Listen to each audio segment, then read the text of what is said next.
But then what happens in an adult relationship is it can come across as childlike or immature. So one of the maladaptive coping modes we talk about in the book is the vulnerable child mode. And for folks with an insecure attachment, boundaries don't require the other person to do anything. We're communicating what it is that we need. We're communicating what our expectations are and maybe what will happen if, we're not feeling comfortable. no one person or context can meet all of your needs, right? So diversifying the sources of support that we draw from can be really important.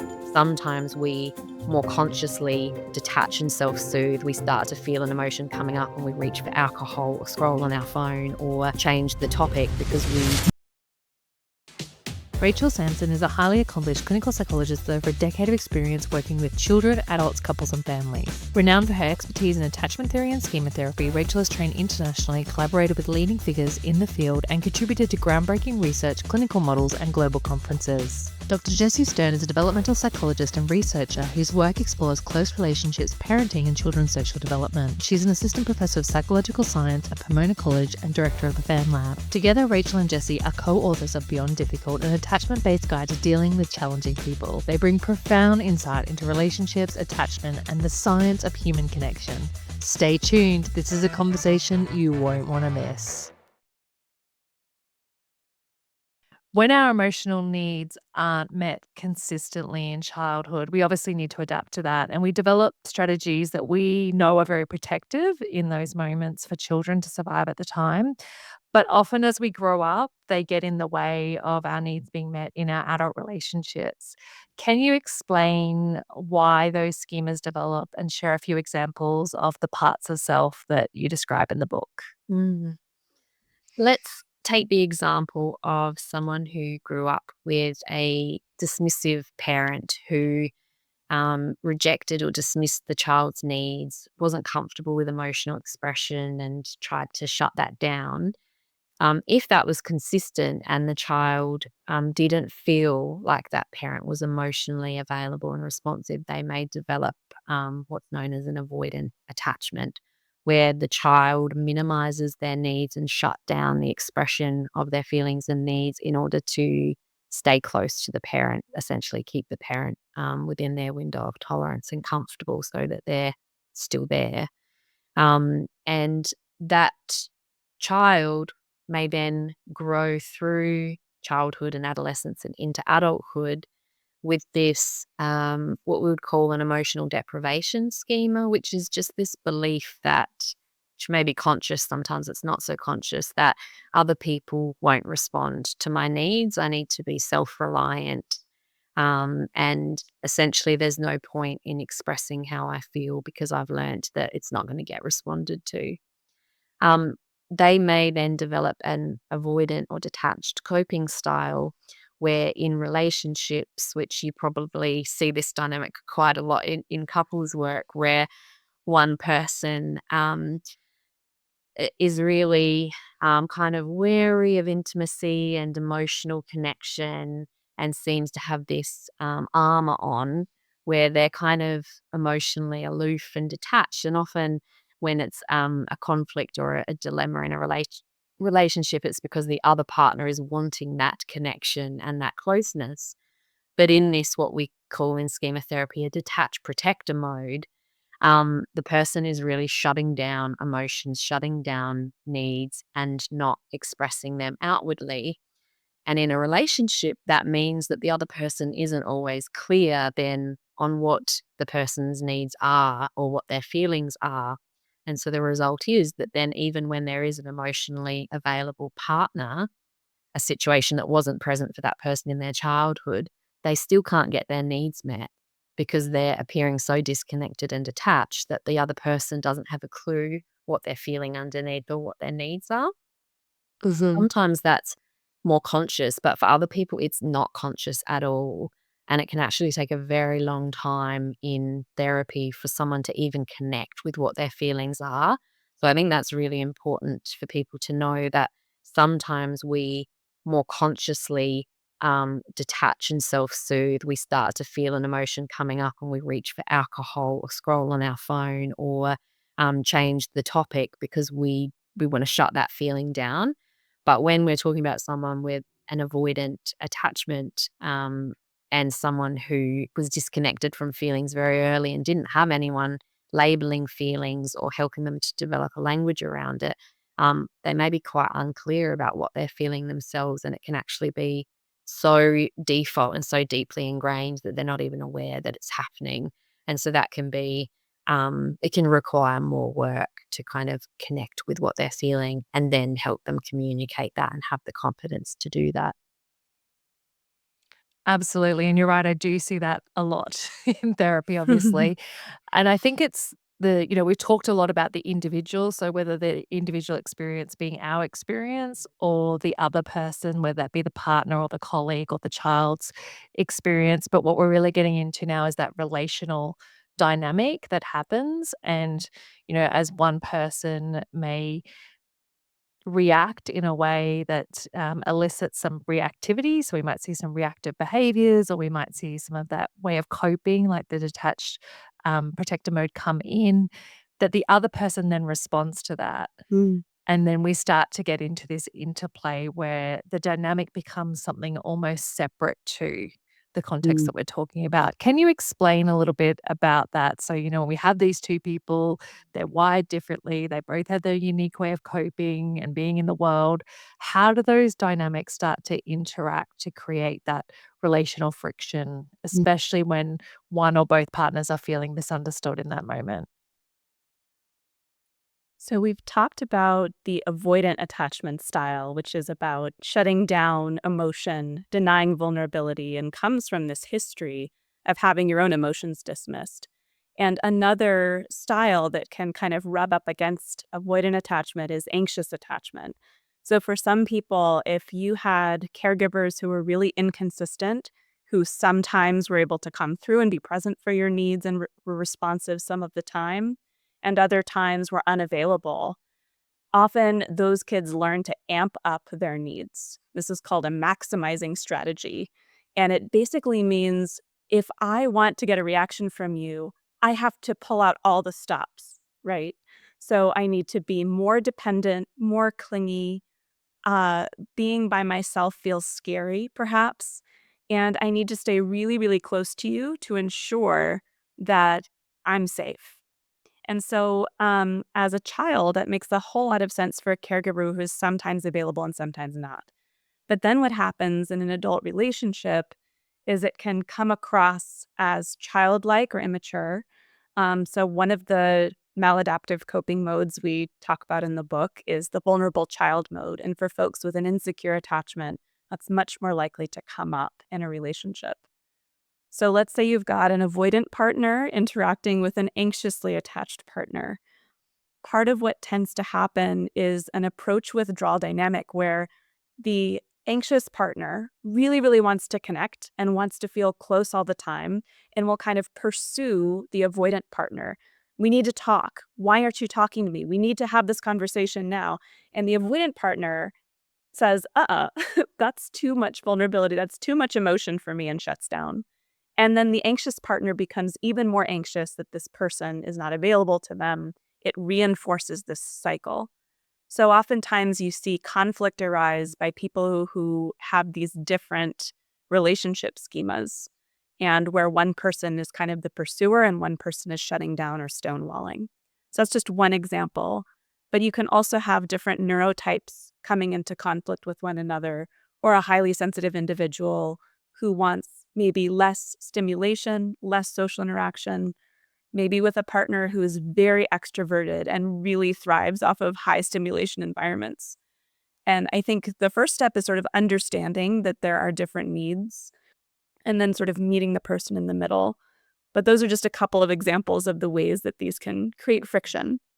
I think it's so helpful to understand that dynamic. And what are some things that we can do to shift that? So we sort of understand that these two individuals, we have our own perspectives, we're starting to understand each other a little bit more and why we might be behaving the way that we're behaving, and maybe some deeper unmet needs there. What are some strategies that we can use in that context? The Gottmans have done a lot of research around flooding in relationships and Basically, that means that someone experiences such heightened emotion and activation that it becomes difficult for them to think and their brain kind of becomes scrambled. And if there is a dynamic like Jessie so beautifully described between an avoidant partner and an anxious partner, it may be that the avoidant partner is getting flooded. And so it's very difficult for them to be engaged and stay present and be effective. And that means it's unlikely that the other person is going to get their needs met anyway. So, coming back to that idea of regulation, that's really key. I encourage parents and the couples that I work with to really work out how they best regulate and what they each need in order to regulate so that they can be mentally present enough to use their skills and access their best intentions and be effective in that interaction. It's also useful for people to have a signal that they can give when they're kind of dialing up and their emotions, becoming escalated. And so they can say, like, oh, if it's a 5-point scale, they can say, like, I'm at a 4, I'm going to need to take a break now. So getting very good at kind of communicating that can be really useful. And if there is one person who needs to take a break to regulate, let's say that it is a more sensitive person, someone who's autistic, someone who's got an avoidant attachment, um, and then there's someone who really wants to connect and feels maybe anxious about taking a break, it's very useful to say, I'm going to have a break for 20 minutes. I think that's the recommendation the Gottmans often make Yeah. to try and dial down and settle, and then I'm going to come back. And so then that means that the person who is anxious to resolve the conflict or to connect knows that they need to go and regulate for 20 minutes, but then the other person is coming back. So then it's not sending them into a place of abandonment or panic. So it's little things like that, working out what do I need to feel safe, what do you need to feel safe, and how can we negotiate that in a way that no one's being pushed into a place where they are feeling panicked or unsafe. And that's going to look different for everybody. And if this is kind of new to couples or to parents, then it really does take trial and error. And I love encouraging people to experiment with what works. For some people, the idea of deep breathing makes them roll their eyes and, they hate the idea. For other people, that's exactly what they need. Some people want physical contact and hug with no talking. Other people want to scroll or do gaming for a little bit to regulate, like whatever it is. It's just experimenting with what works for you and then communicating. And it's this, I think, shifting from you versus me to us versus the problem, or to us versus the dysregulation. And so let's come up with a plan together that we both feel comfortable with, that allows us both to get enough of what we need and to be regulated enough to show up in what we call in the book the healthy adult mode, which is from schema therapy. Absolutely. You captured that so beautifully. This is one of the skills I think I use, well, I know I use with every single couple I work with, because it's so important in, facilitating that emotional safety in the relationship and also ensuring that things don't escalate. That's when we become flooded and we stay in the interaction. That's when we maybe start to say hurtful things. Or even if we're in that shutdown state, as you said, we're not able to meet our partner's needs so they can have that felt experience from their perspective of my partner doesn't care about me. So taking that break is so important for both partners. And I'll pop in the comments. I've got a bit of a free tool around that, which I can share with anyone who wants that as well. Because in my experience too, couples will often say, "Oh, we tried taking breaks. It just doesn't work for us."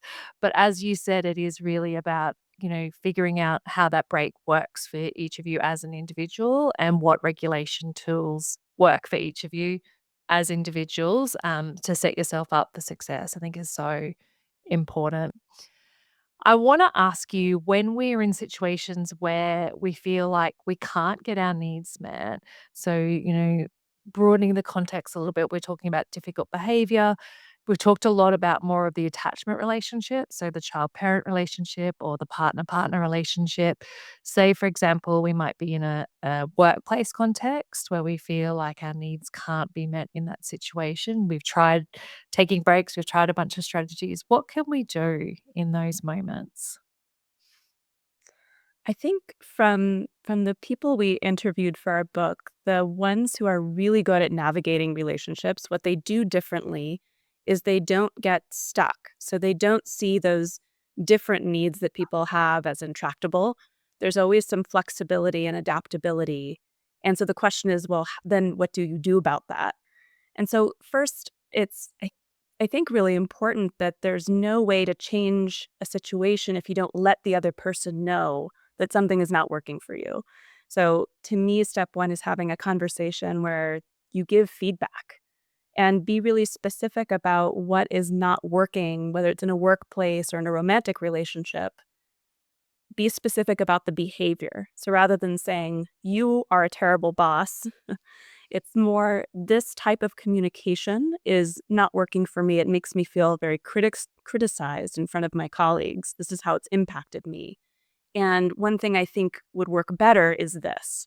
So offering some kind of solution or change that you would hope to see in the relationship.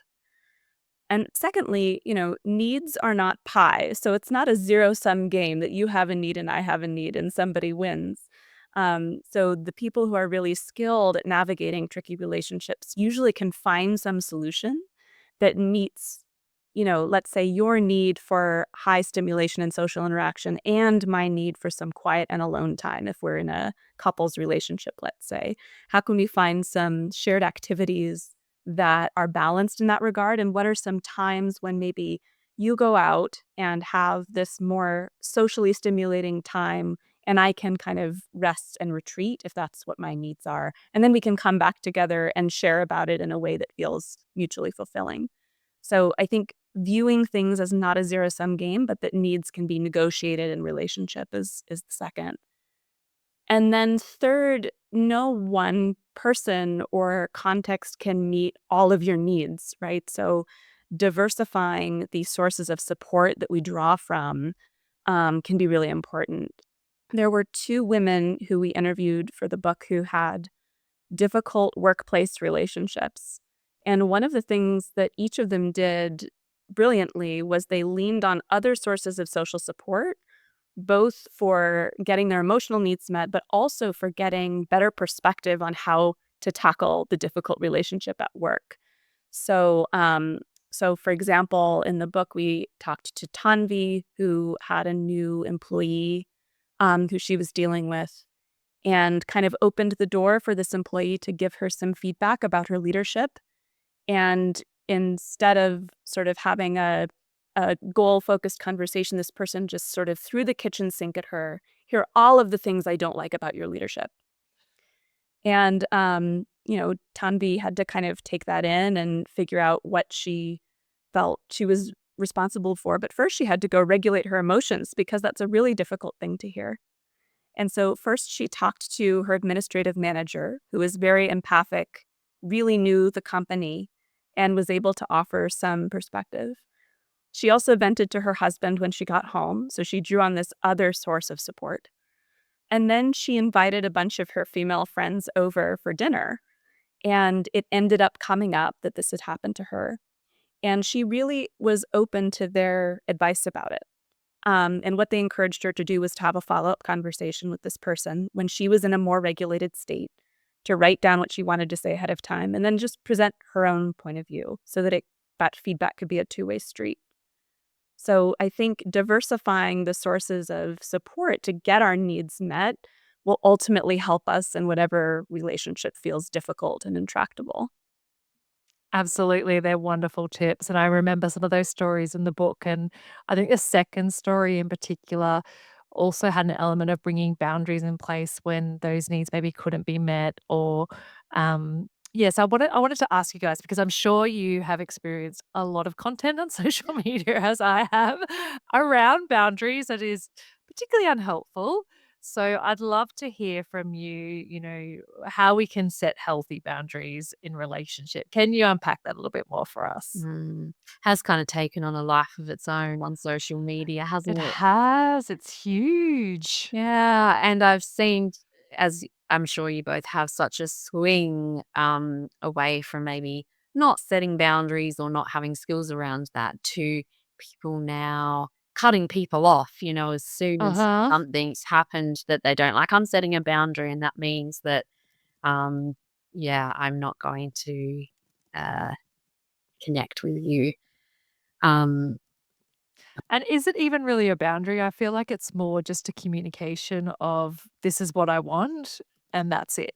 Like it's sort of like if you don't tick all of these boxes for me, then we can't have a relationship. And it's not about what I bring to the relationship. There isn't that relational context. It's sort of one person just communicating everything that they expect mm, in a relationship. And it's more expectations, really. Yeah. it is. And I think we think of boundaries as what you are going to do to look after your own needs and preferences. And so the definition that I like is that boundaries don't require the other person to do anything. We're communicating what it is that we need. We're communicating, what our expectations are, and maybe what will happen if, we're not feeling comfortable. And so, an example of setting a boundary with, say, a parent who, say, has a teen and the child wants to use their phone and they say, "Yeah, sure, you can use my phone, but you can't make any in-app purchases." And so that's the boundary. And then the teen may then make some in-app purchases, may kind of run up the credit card, and the parent might say, "Okay, I'm not going to, lend you my phone now. I did say that I wasn't happy with you making in-app purchases, and you did." And so that's it, right? Um, we're not requiring the other person to do anything. They might respect our preference or our need. They might not. We have no control over that. We can certainly communicate it and let them know what the expectation is, but we don't have control over that. And I think where things have got blurred online is that boundaries are being used as an ultimatum or a punishment. You do this, that's my boundary. And if you don't respect my boundary, then I'm going to cut you off, or I'm not going to speak to you anymore, or I'm not going to come out for lunch with you anymore. And that's not a boundary, that's a threat, or that's a consequence or a punishment. Absolutely. You defined that so well. I think a lot of people listening will resonate with that experience of some of that information that they've read on social media. I want to ask you about some more myths that you've encountered on social media because we love a good myth buster here. Can you tell me what are some of the myths or a myth that you've encountered on social media or broadly in the world? So I think for me, my top three myths are number one, that insecure attachment is some form of mental illness. It's not. It's just your best strategy for staying safe in a relationship. But there is no diagnosis of insecure attachment that is in the diagnostic manual. The second myth is that attachment style is fixed. So if you're insecure for life. And that's really untrue. We know that if we can change the social environment, provide more support for a person, attachment style can and does change over time. And we can also be very intentional about the relationships that we choose to enter into and to choose ones that really elicit our most secure self. And then my third one is that healthy relationships have no conflict. Um, in fact, I think the healthiest relationships have healthy conflict, right?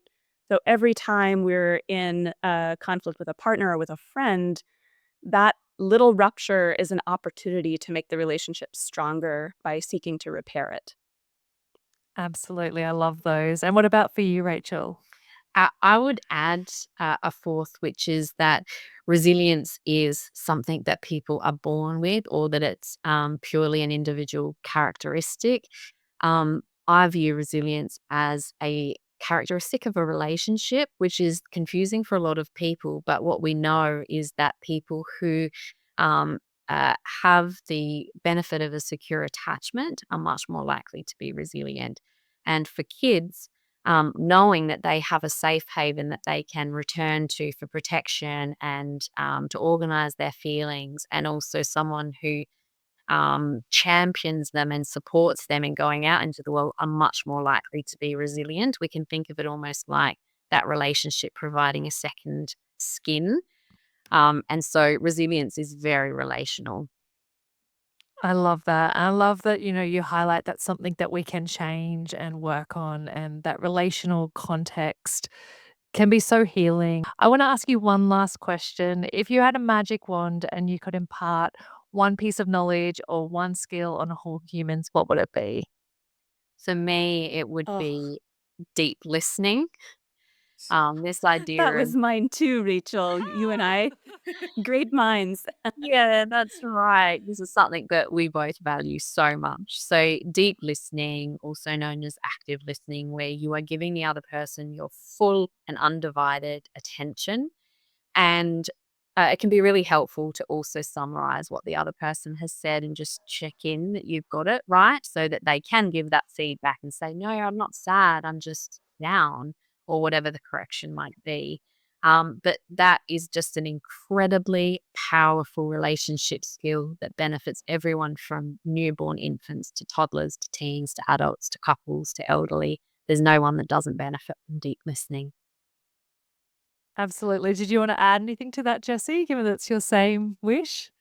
I completely second that. I think the world would be a happier, healthier place if every human had developed that capacity for deep listening. And by that, I just mean listening to another person in their full humanity with your full attention, presence, non judgment, and non reactivity to what they're saying without planning how you're going to respond or defend. I think a lot of conflict, violence, even war could be Mm. prevented if humans could just cultivate that one essential skill. Because on the flip side of the interaction, the feeling of being heard is very powerful. And I think for any difficult interaction, it can be transformative to feel heard. Absolutely, and I agree. That skill is just the starting point, isn't it, for that deep understanding? Thank you so much for your time. I highly encourage everyone to go out and grab this book because it has a lot of those skills that we talked about, like active listening. I think what I love about it is that it really does take you on that journey of understanding yourself, understanding the other person, and also has so many practical tools that you can select and choose and implement in your life straight away. So thank you so much both for your time. I love talking to you. Thank you so much, Katie. Thank you, It's been such Katie. a pleasure. Subscribe for more conversations filled with new insights, inspiration, and practical tools to create a life you love.